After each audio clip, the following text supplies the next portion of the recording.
Welcome to Rose Talk, where we discuss a variety of issues relating to international politics and security. This series aims to facilitate discussions to better understand the developments and their implications, as well as what could or needs to be done.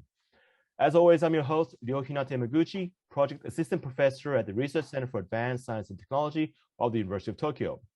Today, I'm joined by two great guests. First, Kim Hyuk, Research Associate at the James Martin Center for Nonproliferation Studies of the Middlebury Institute for International Studies, and also a former fellow at the Pacific Forum. And I also have Kyung, who is a Ph.D. candidate in political science at Texas A&M University and formerly worked at the Pacific Forum and also the Korea Institute for National Unification. In this episode, we're going to be talking about security on the Korean Peninsula, looking not only at the developments in North Korea's weapons program, but also the security perceptions and developments in South Korea. Obviously, there's a lot going on right now, not only with concerns over what North Korea is doing, but also in South Korea as well, not only with the major developments in Seoul's security policies and defense planning in recent years, but also in domestic politics, particularly with the upcoming presidential elections in early 2022. So without further ado, let's get started with what will be a very interesting discussion. And to kickstart our conversation a little bit, first, regarding South Korea perceptions, right? Obviously, there's a lot of concern about what's going on in North Korea. Okay, but from South Korea's perceptions, how do they view the current state of development in North Korea's weapons program? Thanks for having me, Professor Hinata-Yamaguchi. It is my great honor and pleasure to share my idea and have a great conversation with the wonderful colleagues here. And regarding your first questions, I think the South Korean government, or like the people, are concerned a lot about North Korea's nuclear weapons program, especially after Kim Jong-un took power in 2012. Like, North Korea has significantly developed and advanced its nuclear weapons program. So I would like to divide in two parts. It's first about the nuclear test, and the other part is about the missile technologies. So the last kind of nuclear test was in 2017, and it was the sixth nuclear test. And at that time, like, North Korea successfully acquired technology about the H-bomb. So H-bomb, it's 10 times powerful than the atomic bomb that the United States used during the World War II. So I think they already have the technology to build a powerful nuclear warhead. But at the same time, I think the missile technology about North Korea has also significantly advanced. So you guys know about the ICBM, the MLBM, the SLBM, and also the SLBM. And these are all the missiles that carry nuclear warheads. And it's really, the missile range is also like from 10,000 kilometers to like the short range is 500 kilometers. And the most kind of recent development is about the KN-23 missile, which is a similar from Russia Iskandar's missile. What is really concerning about the South Korean security issues, it's difficult to detect the KN-23 missile, and it's really difficult to intercept. So these kind of concerns, I think, has a huge impact on the South Korean people perceptions, and in terms of security issues, how they think North Korea's military capability. Oh, thank you. That's really a great way to start the conversation. In that there is this increased level of sensitivity regarding how far North Korea is going with their not only nuclear weapons but also the missiles as well, right? What do you think about the recent developments and from the South Korean perspective? Thanks for having me here first, and then thank you.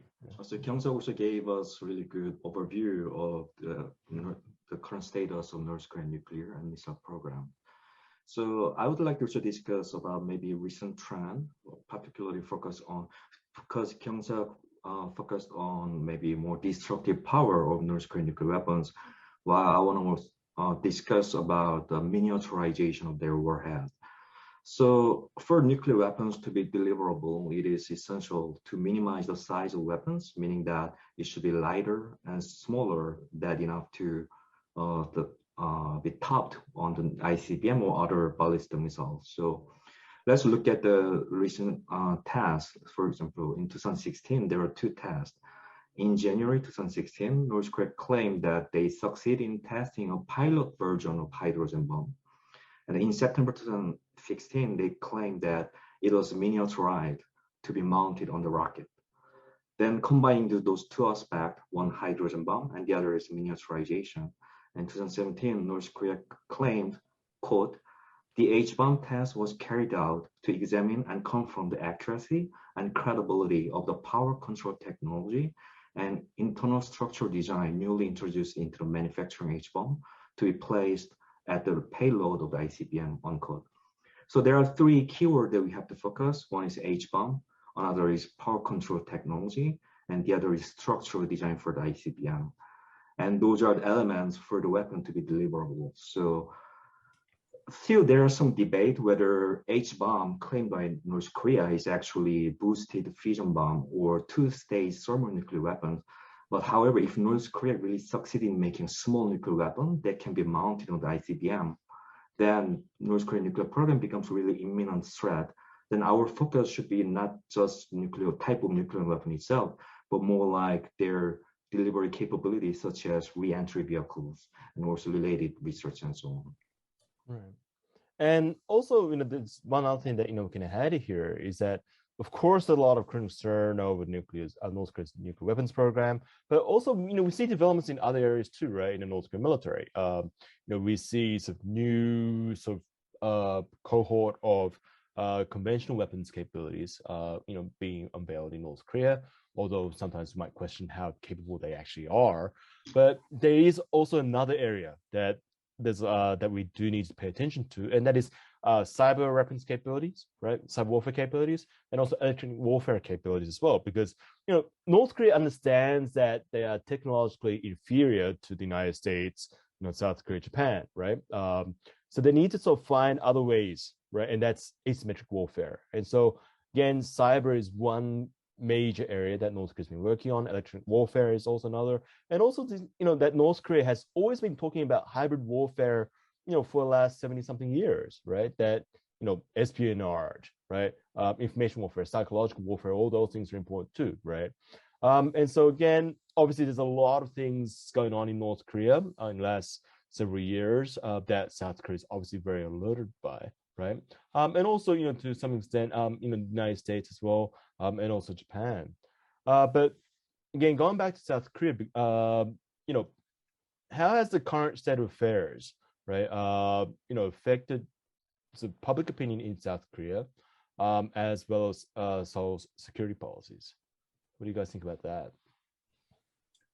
I think it's I can jump in first. I think there's a huge kind of repercussion implication about the South Korean public opinion and South Korean security policies, and related to the North Korea's kind of significant development of military power per se. I think the current Moon Jae-in government and also they think about the actually to focusing more about South Korea's military build-up per se. So someone calls it as South Korea's self-reliance, or someone says it's South Korea's hardline policy. But I don't know which one is the best way to describe it. But it is the fact that during the Moon administration's their annual GDP, the annual budget for military kind of defense has significantly increased. So I think this kind of the self-reliance idea or South Korea's military buildup, I think it's important to think about the underlying kind of thinking about this kind of phenomenon. So the first kind of line of thinking is definitely the factor from North Korea's nuclear weapons program. So we know we are relying on United States nuclear umbrella, and this is the bedrock about South Korea's foreign policy and military policies. But at the same time, there's a criticism about the United States strategic impatience during the Obama administrations. So actually, when you think about when did North Korea start to develop nuclear weapons, it's actually going back to 2006. And that was actually the Obama administration was related to North Korea's nuclear weapons development. So there was a criticism about the Washington's kind of strategic impatience, and that actually leads to the South Korean people that we have to build up our own independent military capability. So this is actually one line of thinking that why this kind of South Korea, it's putting more effort and energy to build up this military kind of capability. And the second kind of point, it's related to the like the changing environment in Northeast Asia. So definitely like the South Korea's US alliance is the most important kind of part. But some people also think about there's actually a possibility about abandonment. So in terms of the Washington's main concern is China. So there's a possibility and concern inside Seoul that the United States Force Korea, the USFK, can be redeployed to different places. And this is actually, it's kind of like a driving force that the South Korean people are concerned about the United States' credible kind of commitment. So this is another line of thinking that we have to take into consideration why South Korea are building up the military muscles. Hyuk, do you want to add something or? No, I think you made a really good points and then described the Korean sentiment very well. But rather, what I want to emphasize is that even though the current development in North Korean WMD program may have affected South Korean view, but in general, there's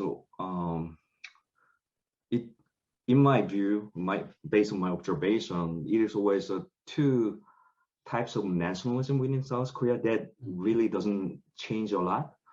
So I think the South Korean view on North Korea can be categorized into the two forms of nationalism. One is ethno-nationalism and the other is civic nationalism. Of course, many people have a mixture of those at a varying degree. But when it comes to first, civic nationalists identify themselves more as a citizen of the Republic of Korea rather than Korean nation. So some historical events that may have affected their worldview may include Korean War, US ROK alliance, or the North Korean provocations, as well as industrialization period in which South Korea was able to make economic progress under the US security guarantees.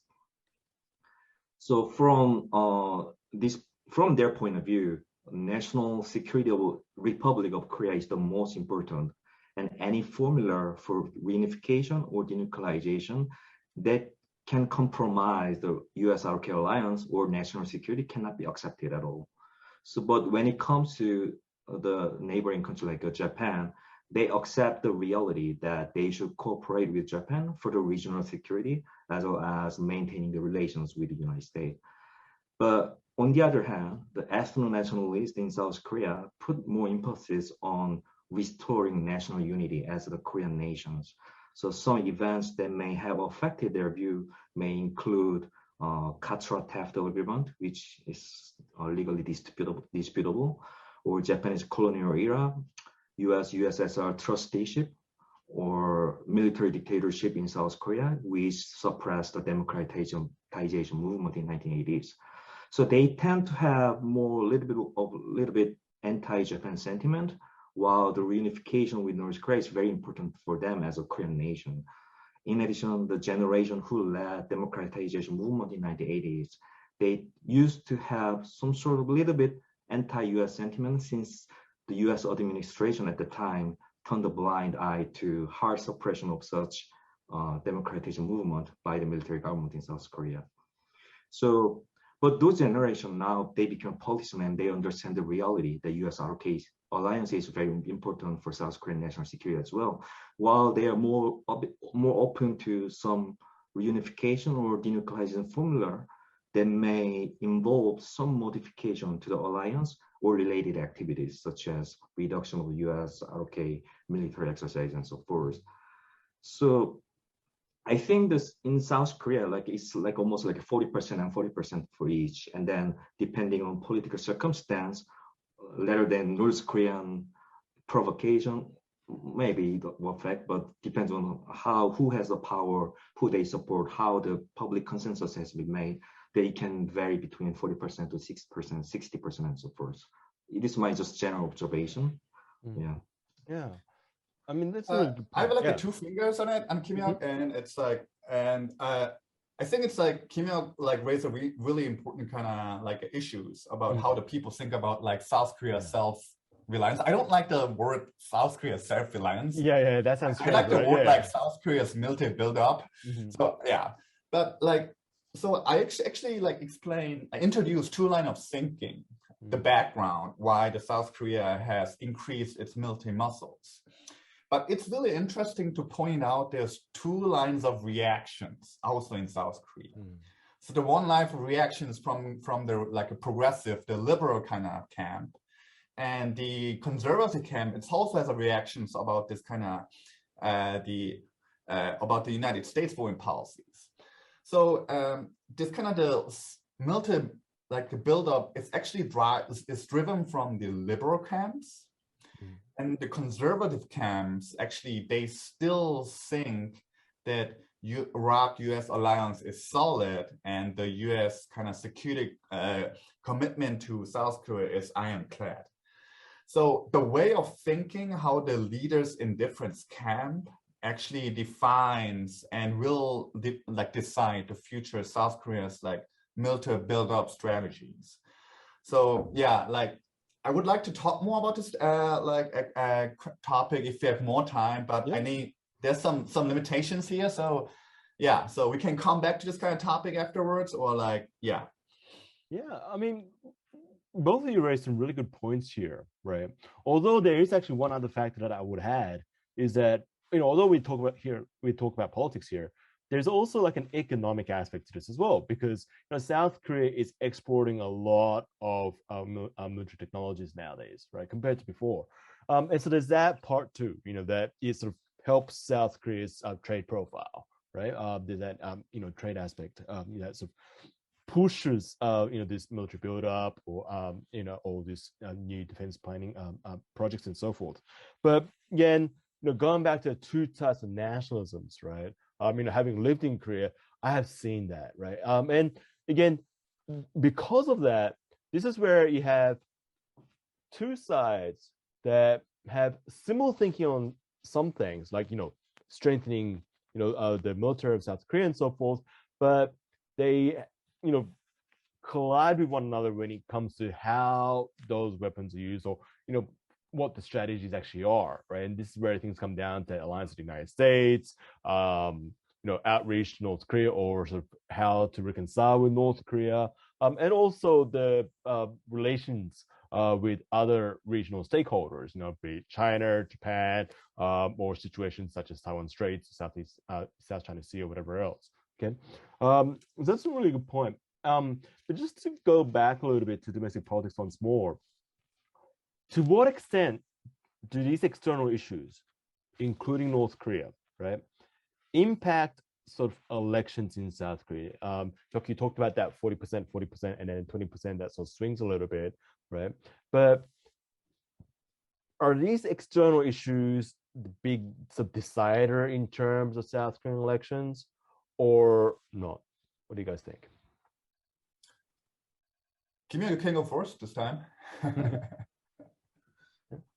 actually do not know. Okay.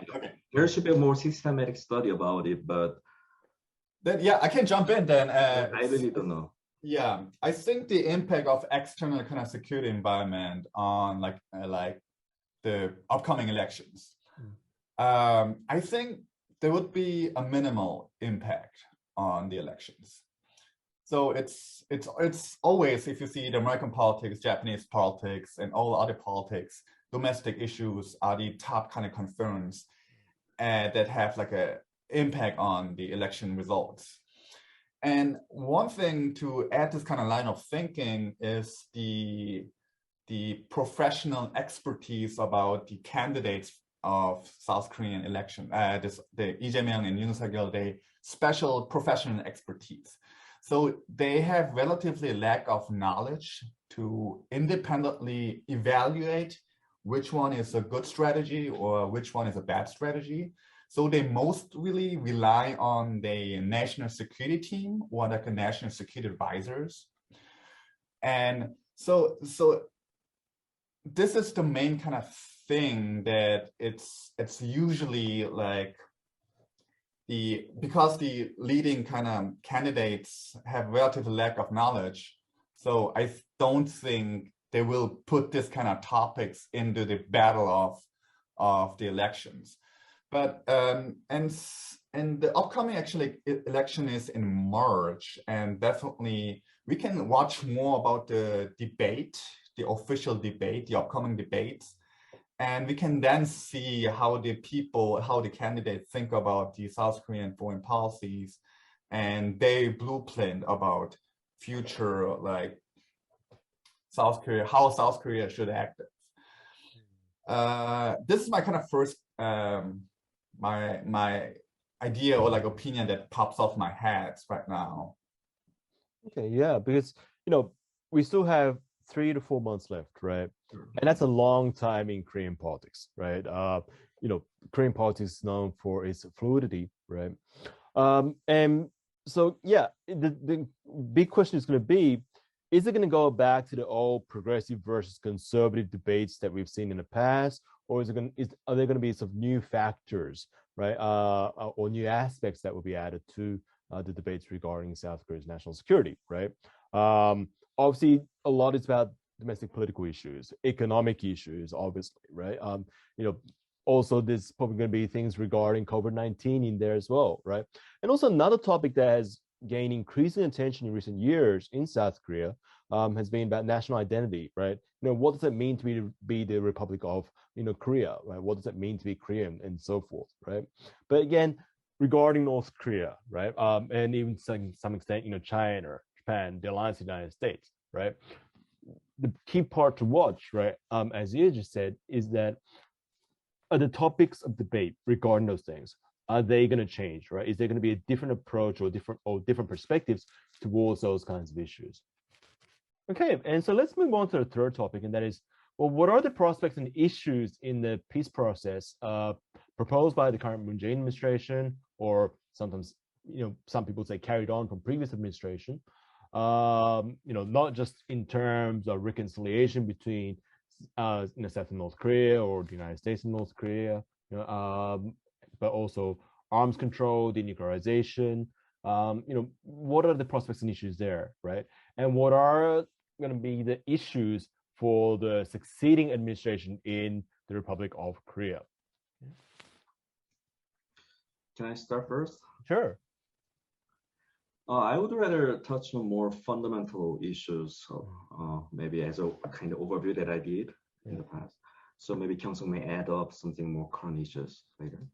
So in my view, South Korea should start over the North Korean policy by identifying what they want in terms of reunification and denuclearization, that it should be in conjunction with their expectation of the United States' role in such process, in order to have a viable, realistic, and practically achievable goal. So otherwise, South Korea cannot make anything but repeating what they have done for the last 3 decades. South Korea needs to reformulate its North Korea policy by identifying national consensus on reunification and denuclearization to have a bipartisan framework for the long-term perspective. So let's look at the current issues. Like South Korea wants to achieve denuclearization of North Korea or Korean Peninsula without making any compromise to their national security, which North Korea would not accept. Then some may argue that some modification to U.S. ROK alliance should be necessary. But however, as we know, that almost all states think their military capability is for defensive purpose, while perceiving others as offensive purposes. And no state may want to lower their defensive guard to the level that can harm their national security.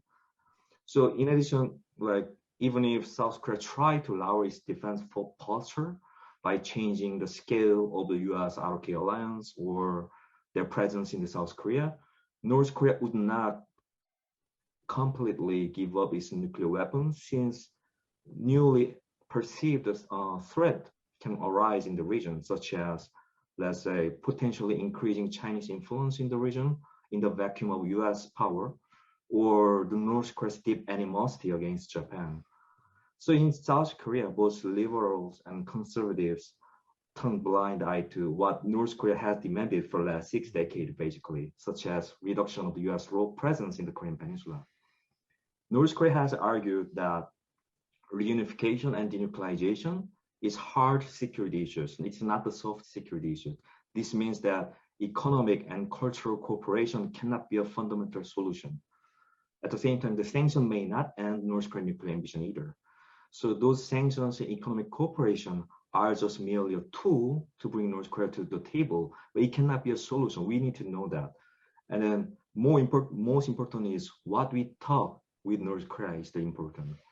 So we have to think about if South Korea is ready to accept some reunification or denuclearization formula that may require some modification or change to the US ROK alliance.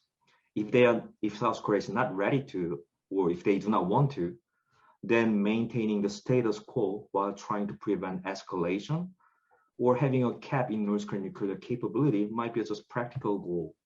Or if South Korea wants to unilaterally insist on North Korea's disarmament, denuclearization, while making no compromise to their national security, then only some radical solutions can be viable options, which I wouldn't describe what it would be. So the current administration is keep promoting the concept of denuclearization of the Korean Peninsula without defining it. What if North Korea claims that the denuclearization of the Korean Peninsula should include the end of the extended deterrence provided by the United States? Because North Korea used to say that US ROK military cooperation is evidence of the preparation of the nuclear war against North Korea. And also the Korean Peninsula should be totally free from any type of nuclear threat. It appears to me that the current Moon administration still think that they can get away with it without defining the complete denuclearization of the Korean Peninsula. But we already observed from the Hanoi summit in which President Trump said that they have different understanding of denuclearization and sanctions between the United States and North Korea. So we need to be ready to face such hard fact and think about how to tackle those things instead of avoiding it, instead of like avoiding to define what the meaning of the denuclearization means. So in the next administration, let's say, even if power is shifted to the conservative in upcoming election, I'm still a little bit pessimistic since the conservatives in South Korea argues that they are looking for peaceful resolution while they always fail to suggest any fresh ideas about how to achieve the denuclearization of North Korea or Korean Peninsula in a peaceful manner. So in sum, I think that South Korea should think about what they want by making a national consensus on reunification and denuclearization, such as whether South Korean people want reunification through naturally observing North Korea, or whether they want federation system, or if they want union system, as it was stated in the document from 2000 Inter-Korean Summit. Then they should think about if their understanding of those concepts are aligned with North Korea as well as the United States. If not, then South Korea should make an effort to identify the diverging and converging areas between those countries and try to make a effort to bridge such gaps. So that is my opinion. Yeah, and that's a really good point because when we think about unification, right, that can come in all sorts of shapes and sizes depending on a variety of scenarios, right? And also the thing about unification is that it's not an event, it's a process, right?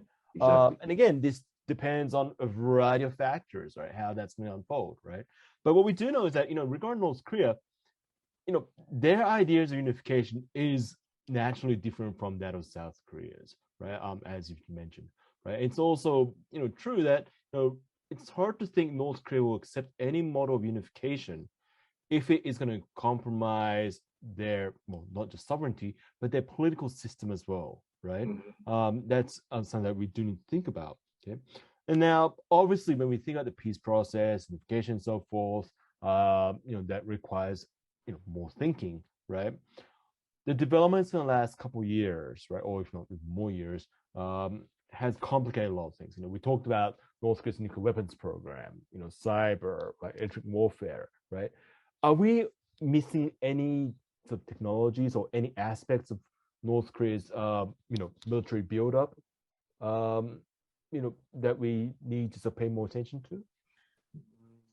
I think it's like, I can actually jump into this kind of conversations, but I want to a little bit think about the domestic, the public opinion inside of South Korea, especially how what Kim Hyuk says about the North Korea's denuclearizations and how this kind of public opinion affects the South Korean foreign policies.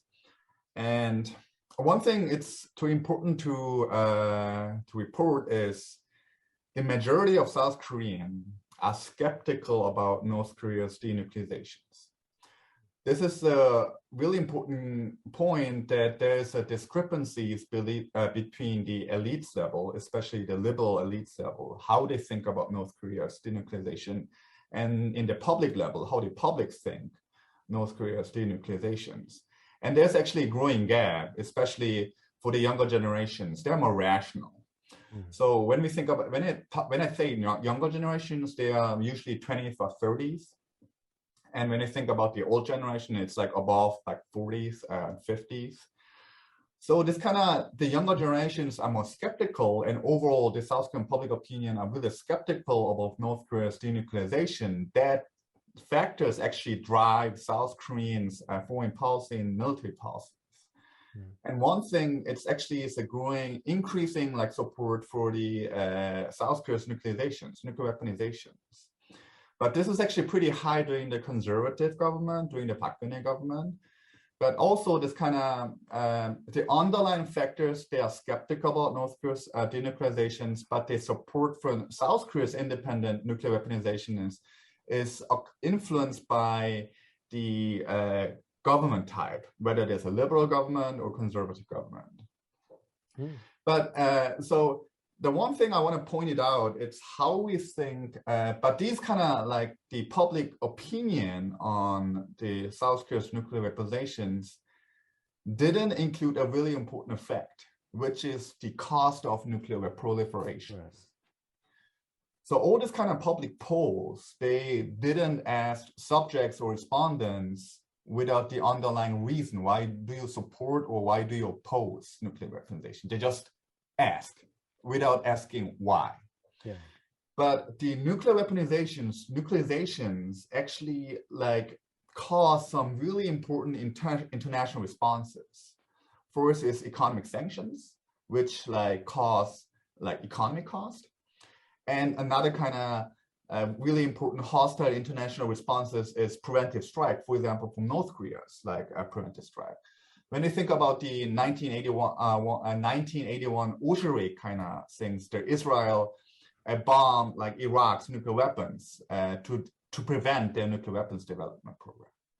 So this is also possible when the South Korean government initiate the nuclear weapons program, the North Korea will bomb the South Korean nuclear facilities. So there could be economic cost and human cost. And so I'm doing research about this how the cost of nuclear proliferations impact South Korea's public support for nuclear weaponization is it substantially decreased their support. Economic cost alone decreased about 23%.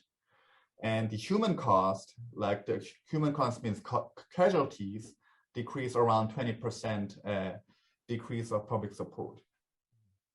But one thing in my current research is still, even though the cost of nuclear weaponization, nuclear proliferations impact South Korean support for nuclearizations, the nationalistic view the nationalistic sentiments is still high. So we have to think about, and so there's a dynamic in terms of public opinion and nuclear weaponizations. And also it's really important how the political leaders' rhetoric, how they shape public opinion. So yes, I think, yeah, this kind of the public opinion and the political elites dynamic should be definitely more, should more pay attention to the future scholars. And I think that's having huge implications about the domestic view of South Korean foreign policies. Yeah, and again, we just touched on nationalism and sort of political rhetoric and that, and that sort of goes back to the earlier point, is that we see sort of different kinds of political emotions, not just simply right or left, but ethnocentric nationalism, right, civic nationalism, and so forth. That's these are the really important points that people need to understand when it comes to South Korea's security policies and also political thinking as well, right? Also, we talked about some technologies, that are developing in North Korea, right? We hear a lot, right? Earlier this year in January, Kim Jong-un sort of gave a list of all these new technologies that they're going to pursue, right? We'd heard about hypersonic weapons, right? We also hear about unmanned delivery systems, right? Also unmanned aerial vehicles and of sorts. Okay. We also hear, some debates about fusion technologies and so forth, right? And you specialize in this, right? But have you seen any new developments there in North Korea? So I recently looked into North Korean scientific journal articles, and then North Korea seems to be interested in some fusion technology that has potential for their weapons program, which is called Inertial Confinement Fusion, ICF. So it is difficult to discuss all the details in this setting, but in a nutshell, the ICF technologies use the mechanism that is same as the thermonuclear weapon by using X-rays to compress the fuel capsule. So North Korean scientific journal article shows that they are working on those technologies as well recently. So, for example, in how those technologies can be used for the new weapons program, like for example, in the United States, ICF facilities include National Ignition Facility of the Lawrence Livermore National Laboratory, which helps the United States to maintain and refine its nuclear weapons stockpile without conducting any nuclear tests through the computer simulation and also experiments from such facilities. So in the North Korean scientific journal articles, North Korea aims at establishing a computer simulation program for such ICF technology. I do believe that North Korea may not be able to build a facility for experiment due to its limited economic and technical capabilities. For your reference, those National Ignition Facility of the United States, it cost about $3 billion to build. But however, if North Korea really acquire those ICF technologies somehow, then they can advance its nuclear weapons program without conducting any nuclear weapon test. So since also ICF explosion test is not subject to NPT or the CTBT, so ICF capability would enable North Korea to keep developing those weapons program, even if they come back to non-nuclear weapon state to the NPT, or even if they sign the CTBT. So signing such deal would be not a hard bargaining for North Korea in the future. But however, again, I do think North Korea could acquire cannot acquire those technologies in the near future, but they are interested in. Right, and that's a really important point, because when we look at the developments in North Korea, we often get over-captivated by the things that they show, right? Nuclear weapons tests or military parades and these missiles that are sort of being stored in these like large holes and say, hey, look, these are new types of SBMs, blah, blah, blah. We look at the finished product, right? But we often lose sight of the underlying technological developments like the one that you just talked about, right? And these are the things that are going to impact the peace process, right? Or arms control, denuclearization negotiations going forward, right? In the long term, right? And so we also need to think about those things, when we look at the future to Korean peninsula, right? And we talked about, how South Korea should go about things, or how South Korea is debating its policies, right, going forward. But we also need to think about North Korea's policies as well, right? And so as a final point, do you hear anything in North Korea, right? Do you hear anything from North Korea, I should say, right, that you think would complicate things even further? Not just weapons program developments and things like that, but more the political messages from North Korea. Do you see anything there, right, in recent months that you think will impact inter-Korean relations? Because when I look at North Korea in recent months, again, well, I'm convinced that they are not going to change their policies, right? They haven't changed, right?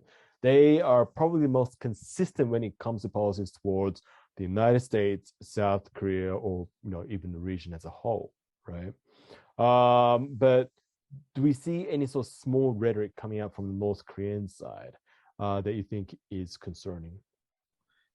In my view, I think your assessment is right. Their demands, what they want, their message has been consistent for the last 6 decades, as was mentioned before. And then the thing is, the reason why we cannot solve any problem is we turn blind eye to those, and then we don't find a solution that we think it may work. So, I think the most important part is, as I said, always it's about definition, not only for the denuclearization definition itself, but also we also need to focus on what the self-reliance means in general when you handle with North Korea.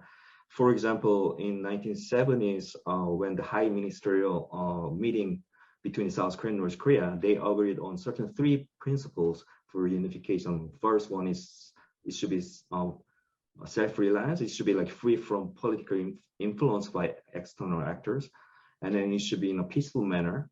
And then reunification should be transcend the ideological division between North and South. The thing is, those self-reliance, free from external influence, is how it is understood by South Korea and North Korea is quite different, I think. Because let's look at the reunification formula that was presented in Inter-Korean Summit in 2000. North Korea proposed the federation system, and South Korea proposed confederation or union system. So there's a clear difference, because what North Korea understood is the unified Korean or federation or confederate system should be a non-aligned state. That means there should be no external actor in the Korean Peninsula.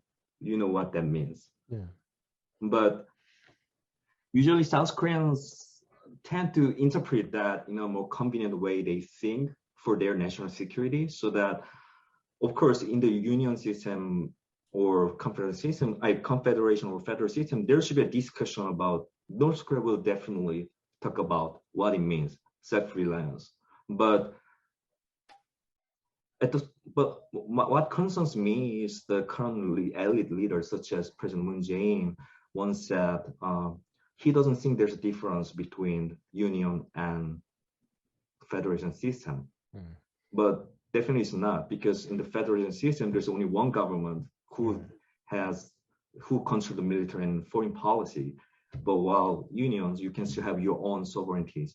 So we need to think about what we really want. And then what the self-reliance really means to South Korean people as well, in terms of how we handle North Korea, as well as how we manage our relation with the United States. And then what are the real practical or viable or real, the expectation of the United States role in such process. I think South Korean people should define it first. Since North Korea has never changed their idea about what reunification should be or what denuclearization should be. Right, and on those sort of abstract points that South and North agree on, right, in these dialogues and summits, these are points that they can agree on because they are broad, right? But again, when it comes to specific details, there's a great divide between South Korea and North Korea on those points. But what's clear, right? And I've done a lot of work on North Korea, is that the North Koreans, right, they're not stupid, right? They know how to calculate, because if they did not know how to calculate, they would have died long time ago, right? And so when we think about that, right, what we do need to understand is that the North Koreans know what they're doing, right? And that also means that they are not going to change, right? If they know something is working, right? And so obviously there are some things that have changed in terms of, realistic probability, right? That in the late 1940s, early 1950s, North Korea generally thought about unifying the Korean Peninsula through force, right? They know they can't do that anymore, right? But put that as like maybe a second priority, right? And they put regime security first, right? But I never think it's like regime security or unification. It's not like one or the other, right? These things are parts of the same formula, right? It's really a matter of which one North Korea pursues first, right? And again, there's a lot of calculation behind that, right? North Korea has had many years to think of that formula, right? And we can see that in Kim Il-sung's original three revolutionary theories for unification of Korean Peninsula. They talk about, right, we have to have a strong government in North Korea, we have to have a socialist or leftist revolution in South Korea, and we also have to have a strong international recognition and support, and also international socialist revolution, right? So again, that formula is there, right? It's really that North Korea is changing its tactics, not so much its strategy. Yeah, exactly, at the tactical level. Yeah. Kyung-seok, do you have sorry.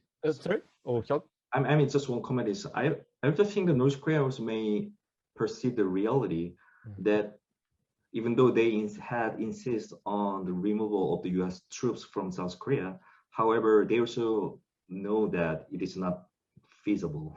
So maybe the future reunification or denuclearization talk should not, I think it should not aim at something grand bargain where everything is solved together, but rather something more practical and step by step, like it should be like that. And there's that strategic scope as well, because South Korea is a trade-oriented country, right? Its strategic perception is widening, right? It can't just look at the Korean Peninsula; it has to look at the Indo-Pacific, right, the Middle East, and so forth, right? South Korea's strategic scope has expanded.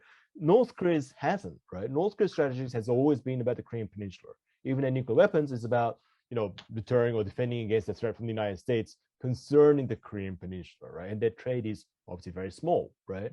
So we have two countries where not only do we see change in growing divides in terms of politics, right? The way they run politics. South Korea is trying to upgrade its democratic system, right? North Korea is trying to upgrade its authoritarian system, right? We see divides there or divergence there. But even in strategic perceptions, right? Again, South Korea is widening, North Korea has remained narrow, right? Yeah. One thing I want to add, it's actually the kind of understanding about like the scope of North Korea's strategic range.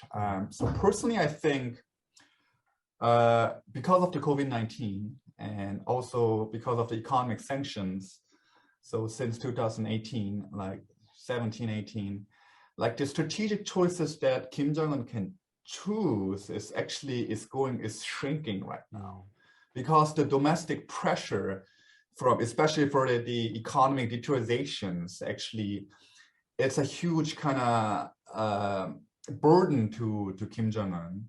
And like this actually economic sanctions and the economic kind of condition, it is directly related to North Korea's nuclear weapons program. It's directly related to the nuclear weapons, and it's like a two-sided coins. So if they actually kind of put more effort and energy to the security sides, actually the economic kind of sides it's shrinking, it's in downturn. So I think, so also it's one thing, it's really difficult to assess the exact kind of condition and the circumstances in Pyongyang because North Korea it's a really isolated country. But the kind of from a big pictures, I think when we if we set up the goal as a denuclearizations, then the international community and South Korea, for example, Japan, and all these stakeholders have to be be more strategic to targeting about the economic conditions in North Korea. This is actually my one line of thinking. Yeah. And again, so that's where we need to sort of factor in a variety of sort of factors, right? And look at sort of the various aspects of North Korea and also the Korean Peninsula as a whole, right?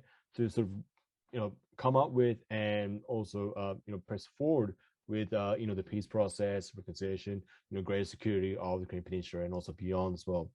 So from our conversation, it's very clear that the situation in Korea or on the Korean Peninsula is extremely fluid, right?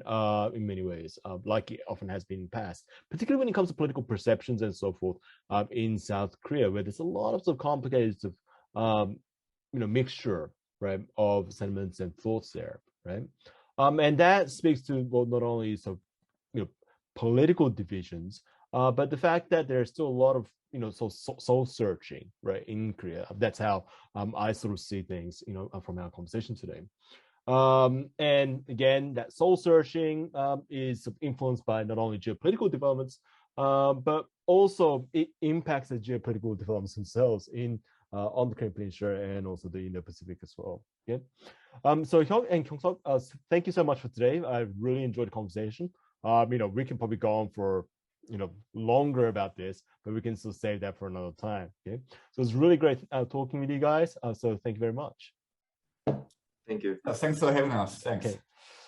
So that's it for this episode of Rose Talk. Thank you for tuning in, and please don't forget to subscribe to our channel, as we'll be bringing you many more episodes with some great topics with great guests. So stay tuned, and as always, take care.